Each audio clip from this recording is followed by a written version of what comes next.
heartbreaking secret hurt her deeply after Diana's death. The Queen was very upset about the critique she received regarding her handling of Princess Diana's death. She agreed to address the nation following the tragic death in the 90s as part of her duty. According to former senior courtier, Sir Malcolm Ross, who was in charge of organising the funeral, the monarch felt her priority lay with her grandsons in Scotland, and both she and her staff were upset at the upsurge of feeling against them. Advertisement. It was the Queen who decided that her former daughter-in-law be given a royal funeral to honour her. This is a classy and respectable move by the long-living monarch. She agreed the Union Jack at Buckingham Palace, and that wrought controversy in itself because of traditions. Philip in Balmoral on August 31, the day of Diana's death, and the royals were criticised for staying in Scotland for another week rather than returning to Buckingham Palace. Advertisement. The Queen made a special public address, on September 5 to share her family's grief with the nation, and agreed to make the speech because of her sense of duty. Sir Malcolm was open about the Queen. She was very strong and didn't reduce the standard of death in the royal family. Her father's death was very high profile and she maintained that standard across the board. The protocols to the royal family are very essential to the monarchy and the people of the UK. Even Diana's own sister, Lady Sarah McCorquodale, says she backed the monarch's judgment. "I used my fringe as a safety blanket," she said, referring to Prince William. "If you were the grandmother of a 12-year-old and a 15-year-old whose mother had just been killed in a car crash, she did absolutely the right thing." What do you think of the Queen?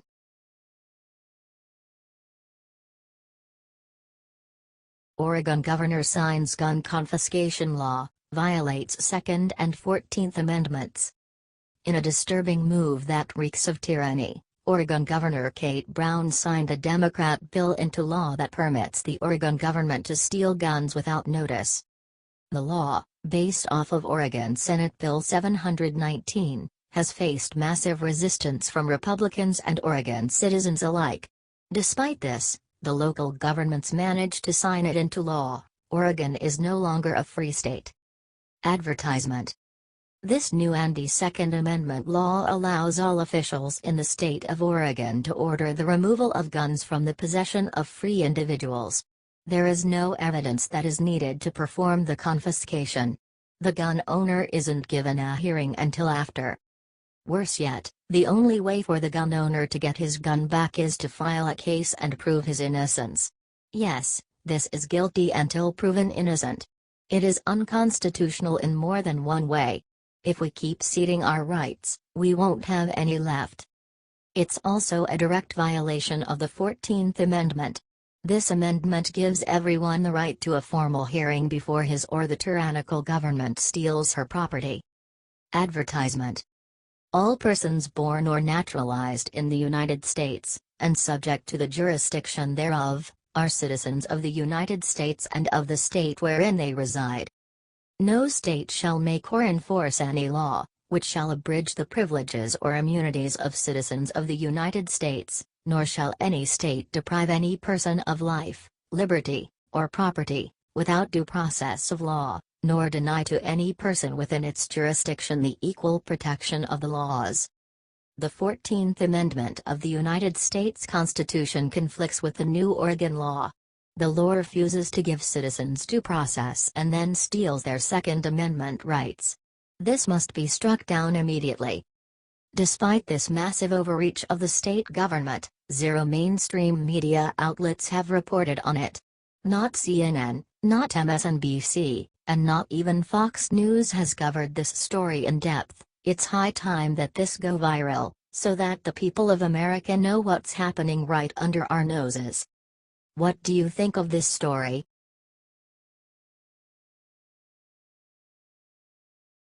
Condi Rice breaks her silence, gives liberals devastating history lesson. Former Secretary of State Condoleezza Rice is a smart woman and is admired around the world. She is accomplished and an excellent representation of the best of what America stands for. So when she talks, people, even liberals, tend to actually listen. Advertisement. Which is so rare these days, to have people actually listen to one another rather than shout at each other. She went on Fox and Friends yesterday morning to push her new book, Democracy: Stories from the Long Road to Freedom. She does not shy away from America's past, the good and the bad, which includes slavery and the Civil War. Co-host Brian Kilmeade asked her straight away, "I want to talk about where your book starts, and that's our Constitution. As an African American woman, do you see yourself in this Constitution? Do you think that, when we look at 9 of our first 12 presidents as slave owners, should we start taking their statues down and say, 'We're embarrassed by you'?" In a word, no, Rice said before continuing. Advertisement. I am a firm believer in keep your history before you. So I don't actually want to rename things that were named for slave owners. I want us to have to look at those names, and realize what they did, and be able to tell our kids what they did and for them to have a sense of their own history.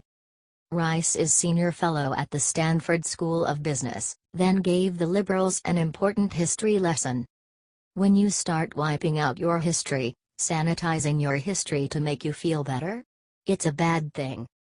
She noted that her ancestors were originally counted as 3/5 of a man, and recounted what her father went through just trying to register to vote in Birmingham, Alabama in 1952. She retold a story from 2005 when she stood in the Ben Franklin room of the State Department and was administered an oath of office by a Jewish woman Supreme Court Justice. "That's the story of America," she said before concluding with, "George Washington, Thomas Jefferson, and other slave owners were people of their times. What we should celebrate is that from the Jeffersons and the Washingtons as slave owners. Look at where we are now."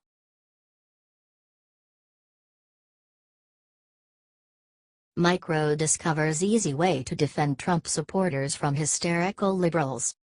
Micro suffers no fools. He is a hard-working champion of the middle class who adds humor to make serious topics bearable.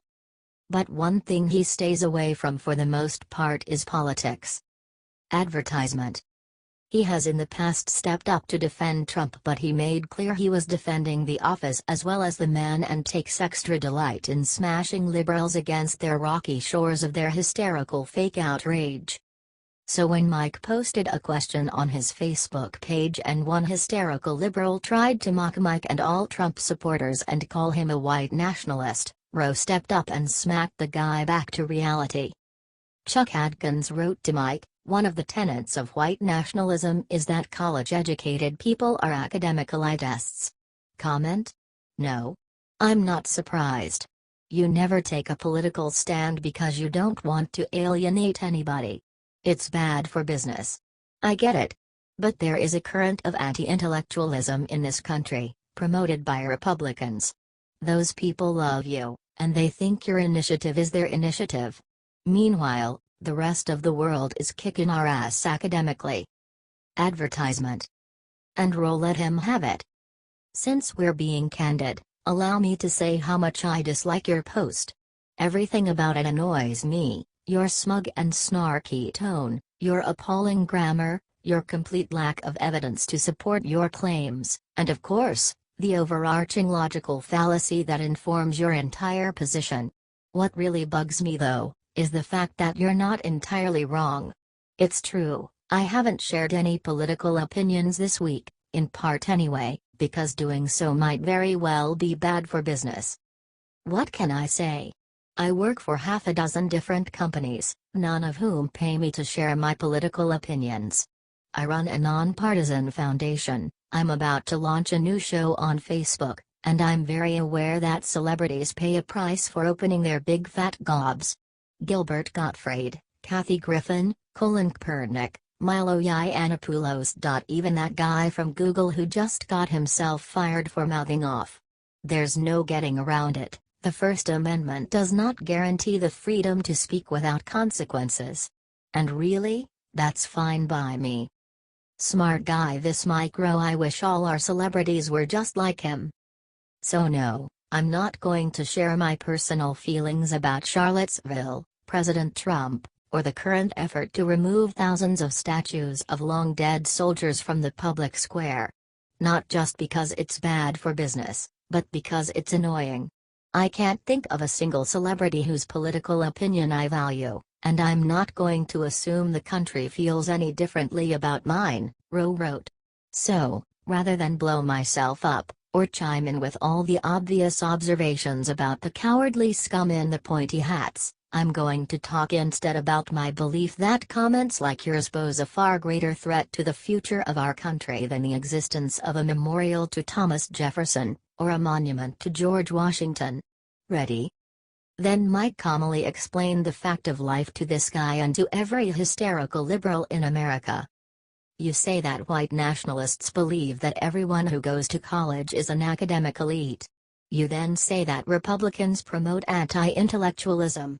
You offer no proof to support either claim, but it really doesn't matter. Your statements successfully connect two radically different organizations by alleging a shared belief.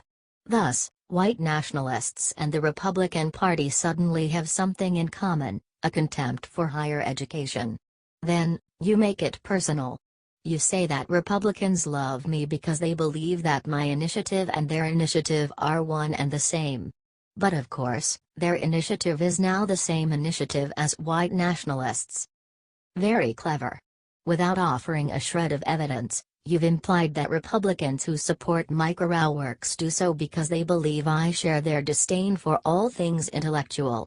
And poof, just like that, Republicans, white nationalists, and micro works are suddenly conflated, and the next thing you know, I'm off on a press tour to disavow rumors of my troubling association with the Nazis. Far-fetched? Far from it. That's how logical fallacies work. A flaw in reasoning or a mistaken belief undermines the logic of a conclusion, often leading to real-world consequences. And right now, logical fallacies are not limited to the warped beliefs of morons with tiki torches, and other morons calling for more dead cops. Logical fallacies are everywhere. As I type this, a Democrat on CNN is making an argument that says, because Thomas Jefferson owned slaves, those Republicans now opposed to tearing down his memorial are pro-slavery, and therefore aligned with the modern-day KKK. That's a logical fallacy. Over on Fox, a Republican is arguing that any Democrat who has not yet condemned the senator from Missouri for publicly wishing that Donald Trump be assassinated, is guilty of wishing for the exact same thing. That's a logical fallacy. Yesterday, on the Science Channel, Neil deGrasse Tyson, a noted astronomer, tweeted that the ability of scientists to accurately predict the solar eclipse was proof that predictions of global warming were also accurate. That's a logical fallacy. Then Roe slapped the guy. Want to hear another one? Imagine something like this, unfolding over on MSNBC. Good evening, America. Our top story tonight. Chuck Atkins is a racist. Why? Because he can't spell. Just look at his grammar. In a recent post on Mike Rowe's Facebook page, Mr. Atkins, while bemoaning America's global academic standing, not only misspelled elitist, he used tenants when he meant tenets.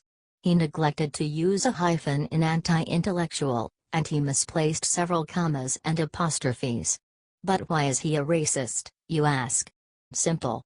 Because everyone knows racists are ignorant.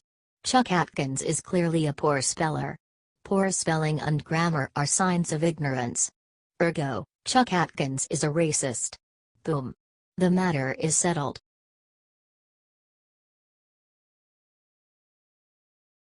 Breaking: Maria Chappelle Nadal has just been removed. It has finally happened.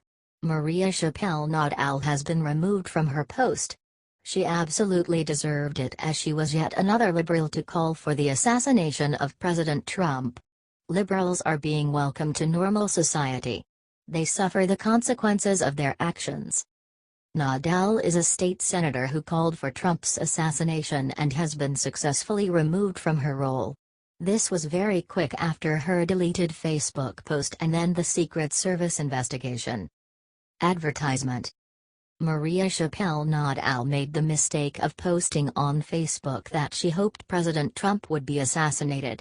Imagine a Republican saying this about Obama.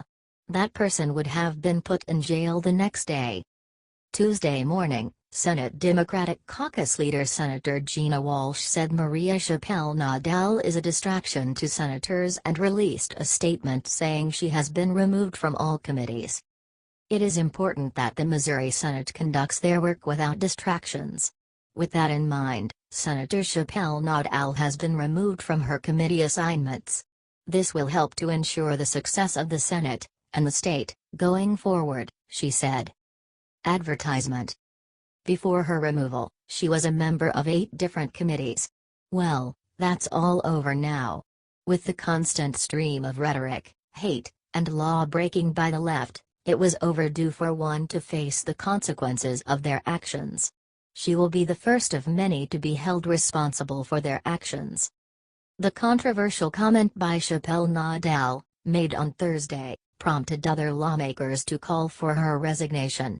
The comment was deleted shortly after, but a screenshot was already making the rounds on Twitter. The U.S. Secret Service investigated the post that read, "I hope Trump is assassinated." What do you think about this? Did she get exactly what she deserved? Is this the example we were waiting on?